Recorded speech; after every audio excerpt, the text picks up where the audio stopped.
The first night of town meeting on Monday, May 6th, covered several articles. Town meeting members passed the operating budget, which included funding for full-day kindergarten. Select Board member Mary Ann Cooley proposed Article 12, which would appropriate the sum of $128,417 for public communication staffing. Let's find out what town meeting members had to say about the potential new position. One problem that we need to address is the lack of coverage in the media. The second thing which I want to point out, which hasn't been mentioned yet, is that while people are getting a lot of information from places like Facebook and Google and Twitter, those entities have no editorial judgment. They don't care what goes up, if it's important to the town people. It's just what clicks. So I think part of what a professional does, a person who's hired for this position does, is they understand how to use the mechanisms and the priorities of those entities to promote important news that our citizens want to read about, that otherwise, Google or Facebook isn't necessarily promoting what people really need to know about. So it's important to have a professional in this position. I work in my career in marketing, so you would think I would support this, but I'm actually against it. I think communications is important. I just can't justify 30 hours a week for this.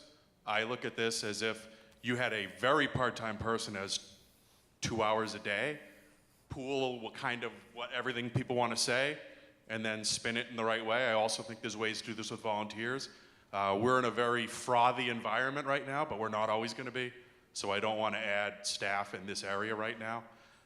And also, I agree the website has major architecture issues and is flawed in a lot of ways, but this doesn't solve it. And actually, if you create a lot more content and you have a flawed architecture of a website, it actually makes it even worse. We've done a study with the League. One of our prime findings was the people in the community have no idea what's going on. And we speak of quote-unquote new Needham.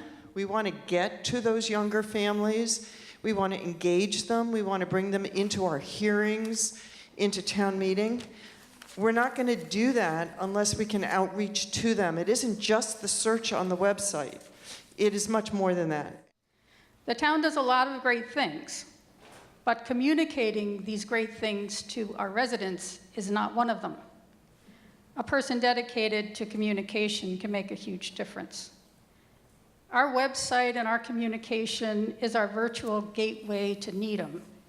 Just as we have invested in making the downtown more appealing, it is time to invest in our communications. The downtown was studied, planned, and is being implemented. We need the same for our communication.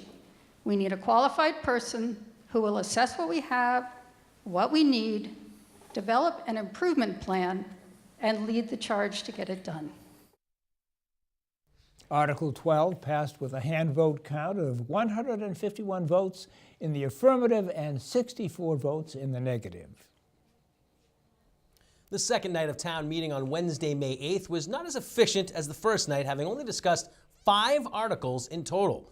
Article 24, which would amend accessory dwelling units, led to a large amount of discussion, but was eventually referred back to the proponents for further consideration. Articles 25 through 27 would amend zoning bylaws for Needham Center development, but almost all town meeting members voted against it. The last article of the evening, Article 30, which would appropriate the sum of $150,000 to hire a consultant for a modernization and redevelopment of affordable housing, passed with a voice vote.